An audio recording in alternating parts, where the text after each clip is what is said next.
कधी कधी लग्न झाल्यावर नवरा बायकोंना कळतं की आपल्या नवऱ्याचं किंवा आपल्या बायकोचं पूर्वी एक विवाह झालेला आहे आणि त्याचा कायदेशीर काडीमोड घटस्फोट डिवोर्स झालेला नाही. तर त्या लग्नात आपण सेक्शन 12 अन्वये केस दाखल करू शकता की ही पहिल्यांदाच मॅरिड आहे. मग तिनं कितीही नोटरीवर घटस्फोट केलेला असू दे, नोटरीवर केलेला घटस्फोट हा बेकायदेशीरच आहे. वॉइडेबल वॉइड तसलं काही नाही, डायरेक्ट इलिगलच आहे, बेकायदेशीरच आहे. आणि जर तुमच्या नवरा किंवा बायकोने जर हा घटस्फोट तुमचा नोटरीवर केला असेल आणि त्याद्वारे तुमच्यावर दुसरं लग्न केलेलं असेल तर ही तुमची केलेली फसवणूक आहे आणि त्याबद्दल तुम्ही मान्य न्यायालयात केस दाखल करून सदरचा विवाह अवैध घोषित करू शकता.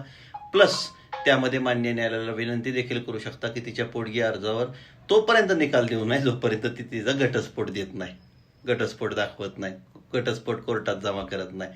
अशा रीतीने पहिल्यांदा लग्न झालं असेल तर तुम्हाला वेगळी केस दाखल करता येते.